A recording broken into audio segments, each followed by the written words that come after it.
The Ribhu Gita, the joy of abiding as we are. Let us imagine ourselves sitting in front of Sri Bhagavan, either in Virupaksha Cave or Skandasramam, while we chant a soul-stirring text that describes Sri Bhagavan's state of abidance in the one reality. Sitting in rock-like stillness, radiating ineffable peace, His very presence quietens the turbulence of our minds. As we continue reciting, we are absorbed into ulladu, into that which is our own real being. The sacred text referred to is none other than the Ribhu Gita, whose study Sri Bhagavan recommended to some devotees as a valuable aid in their spiritual growth. Sri Ramaswami Pillai recalls his initial visits to Sri Bhagavan in the early 1920s. Even in his absence, or even when I was away from the ashram, I used to think of his person and of his name, and I would experience the sinking of all thoughts into the cells. During my stay of 10 months at the ashram, we often used to read the Ribhu Gita. There would be usually 6 or 7 of us, including Bhagavan, and we would each read a few verses in turn, going all the way through the book until we had finished it. Bhagavan used to tell us, and on occasions we used to feel and experience, that to read the Ribhu Gita is to be in samadhi. Viswanathan, Muruganar, Chinnaswami, and anyone else who was present, all would squat together in a ring with Bhagavan and take it in turns to read. No other book was read so often. Footnote: The Mountain Path, July 1981, MP Ramaswami Pillai, How I Came to Sri Bhagavan. The Ribhu Gita is found in the text of the epic Shiva Rahasya. Originally written in Sanskrit, the Shiva Rahasya contains about 100,000 verses. The exact epoch in which this work was composed or revealed cannot be established with any certainty.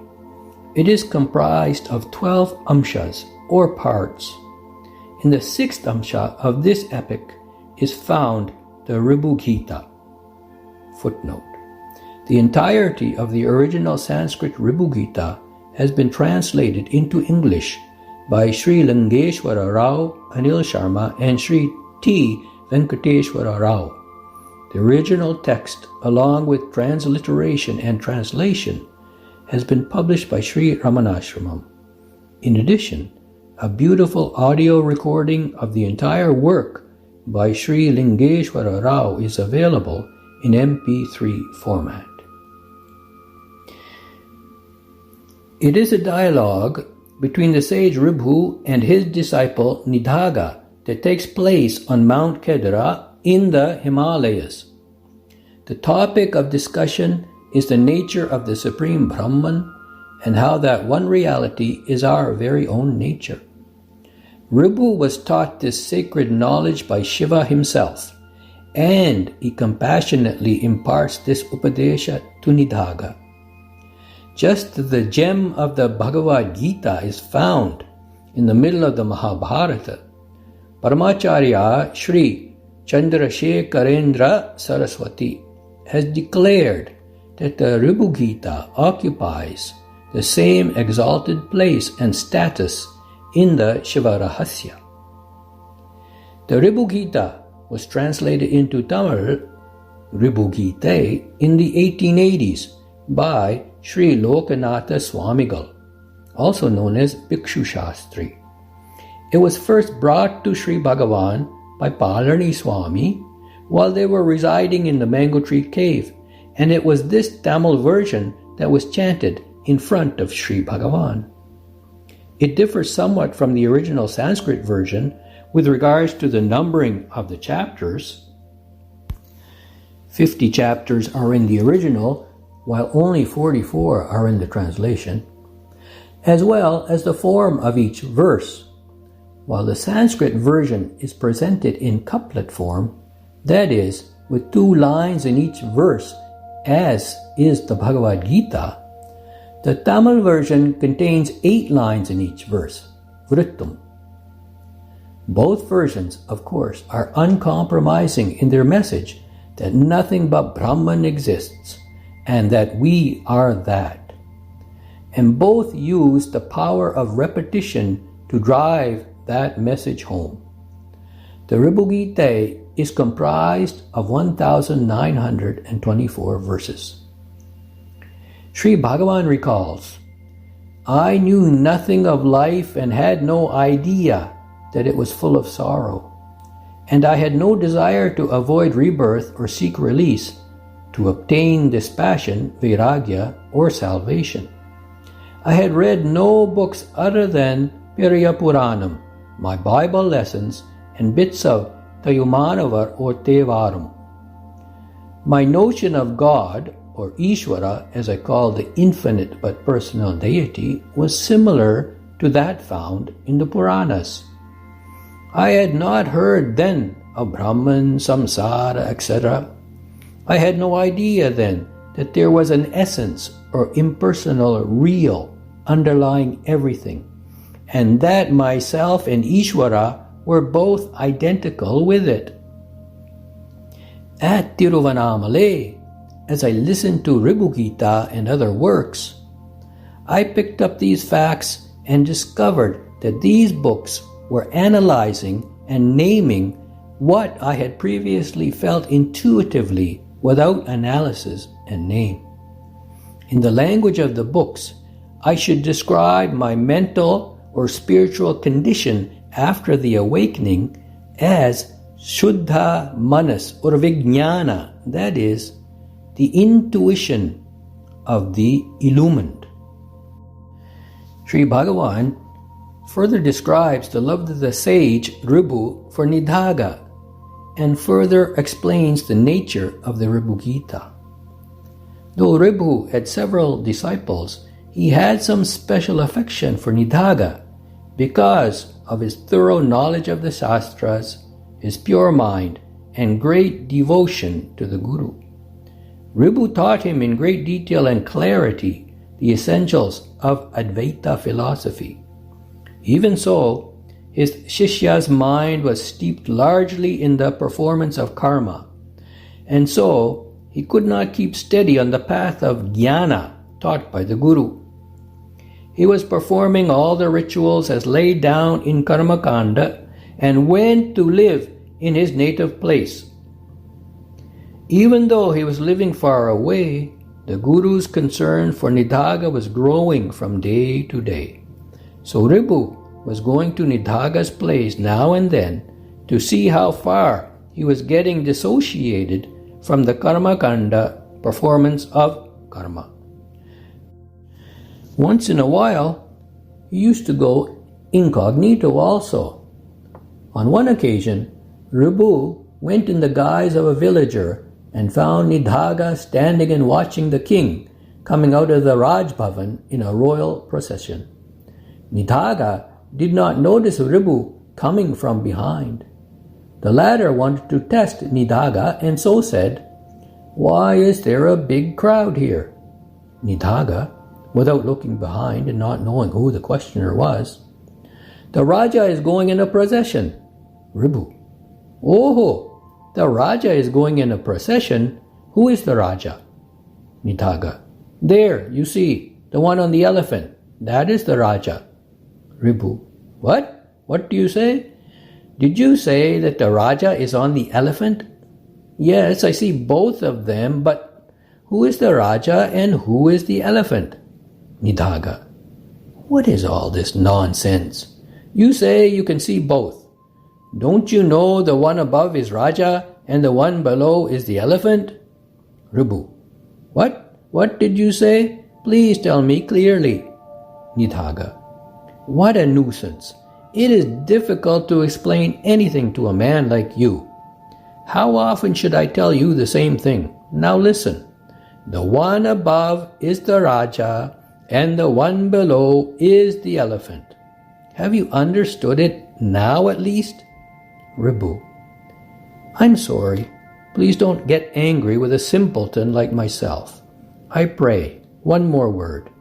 You say above and below. My dear sir, please tell me what exactly it means. Nidagha, with a great anger: How funny! You can see the one above, that is the Raja. The one below is the elephant. What nonsense do you mean by saying that you do not know what is above and what is below? Ribhu: Yes, it is true. I see both. But I do not understand what is meant by above and below. Nidagha, unable to contain his anger: What nonsense! If you cannot understand that which is obvious and visible, the only way to make you understand is to give you a practical demonstration. I shall do so now. Bend down. You will then understand everything fully. That rustic laborer bent down as directed. Nidagha sat on him and said, Now look. Do you understand? I am above you like the Raja, and you are below me like the elephant. Is it all right? Do you understand clearly? Ribhu: No, I have not yet understood. I am still unable to know the meaning. You say you are above me like the Raja, and that I am under you like the elephant. I am able to understand to the extent that the Raja is above and the elephant is below. You say you and I. That I am not able to understand. Whom are you addressing when you say you and I? Please explain this clearly in some detail. He said all that in a calm and dignified tone. When Nidagha heard this question aimed at him pointedly, he realized the non-existence of separate entities as you and I, and that they merge in the consciousness of the self. So, instinctively, he realized his mistake, jumped down, and fell at the feet of the rustic, who he felt could be none other than his guru, as he had made his mind turn from outer distinctions to the truth that is the self. He folded his hands and expressed his deep gratitude for the great revelation, and thanked him for all that he had done for him. Ribhu again explained to him the state of reality and taught him how to abide in the self. That teaching is Ribhu Gita. In that Gita, the self and the self alone is dealt with at great length. So said Bhagavan. Footnote: Letters from Sri Ramanashramam by Suri Nagamma, letter 182, 25th April, 1948. Sampurnamma, whose close association with Sri Bhagavan is well known, and who spent unforgettable moments working with him in the kitchen under his direct supervision, was asked by Sri Bhagavan to read the Ribhu Gita. She says, One day he gave me a copy of Ribhu Gita and asked me to study it. I was not at all anxious to pore over a difficult text, good only for learned pundits, and asked to be excused, saying that I did not understand a single word of it. It does not matter that you do not understand, he said. Still, it will be of great benefit to you. Sri Bhagavan's long-standing devotee, Professor N.R. Krishnamurti Iyer, head of the Department of Physics in the American College, Madurai, also was encouraged by Sri Bhagavan himself to study the Ribhu Gita and to include it in his sadhana. The professor originally translated 8 verses into English for his own study and to distribute to devotees. In 1982, the mountain path published a collection of 27 verses translated by him. Footnote: verses from the Ribhu Gita, The Mountain Path, April 1982. Professor Krishnamurti Iyer further translated a total of 122 verses into English prose, which were published as the booklet titled The Essence of the Ribhu Gita in 1984.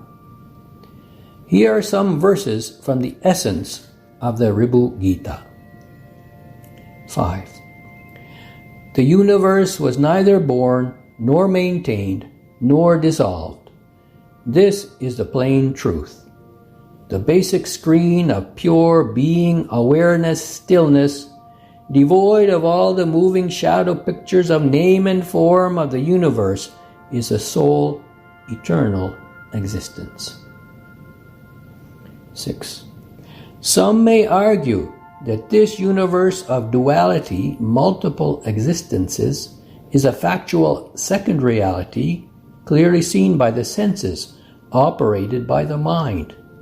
But then, are the senses anything apart from the mind? Can they function without the support of the mind in which they are embedded? What is this mind except a bundle of thoughts? What are thoughts except evanescent ripples in the still, limitless ocean of pure being, awareness, self, which is the sole existence without a second? 7. The existence of the illusion of silver in the mother of pearl is not a reality apart from the reality of the mother of pearl, which is the basic reality. The illusion of the universe is based on the mind, which again is an illusion based on the still awareness, being, self. 10.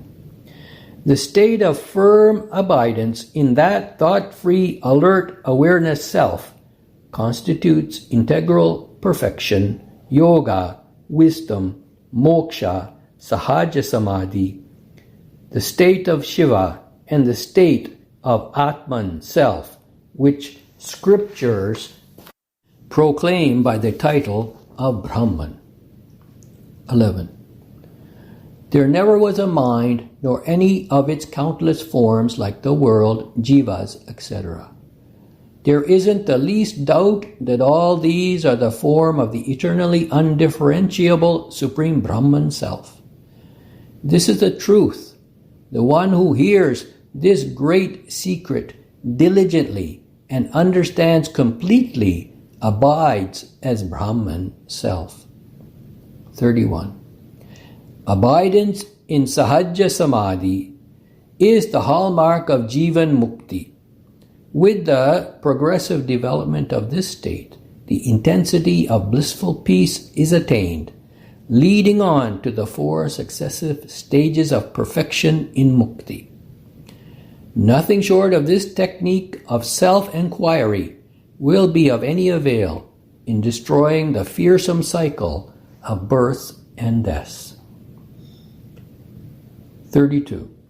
The realized person who abides in the Brahman self and has lost all feelings of differentiation of self and non-self is the Jnani or the Mukta Purusha.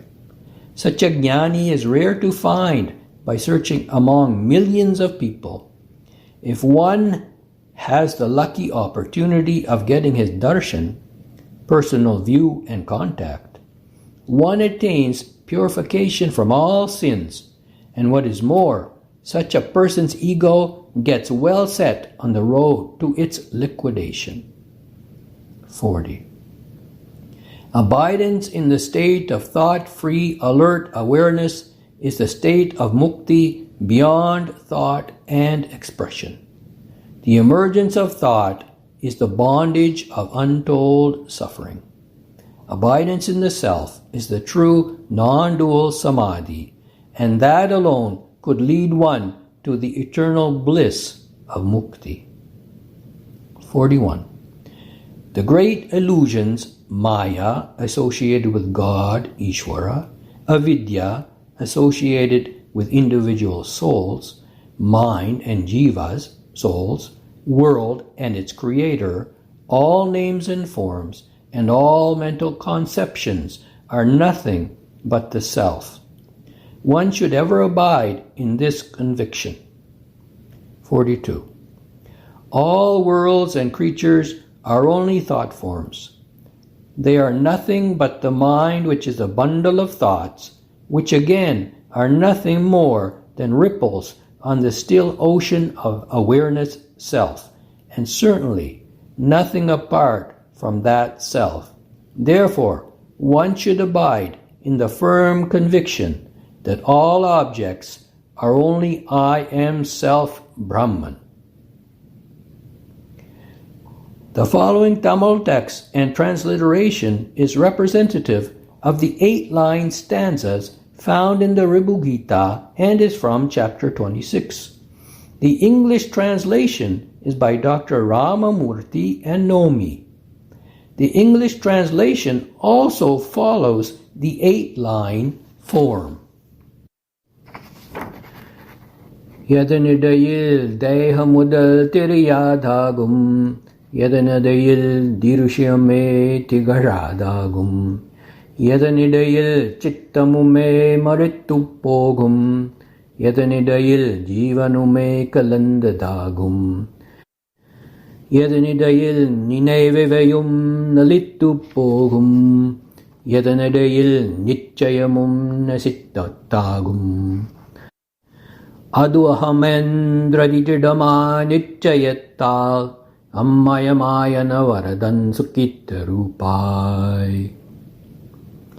That in which the body and others cannot be discerned, in which there is no perception of manifestation whatsoever, in which the thought itself is destroyed, in which merges the jiva, in which all the imaginings get dissolved, and in which even certitude disappears, by the deep conviction that I am that, be in the bliss of ever being that itself.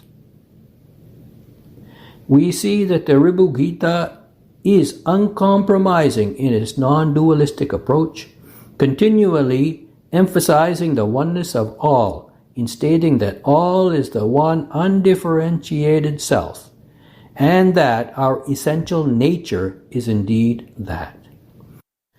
There is no faltering in its approach, nor is there the least hesitancy to proclaim the unreality of all phenomena when seen apart from the underlying reality. Om Namo Bhagavate Sri Ramanaya.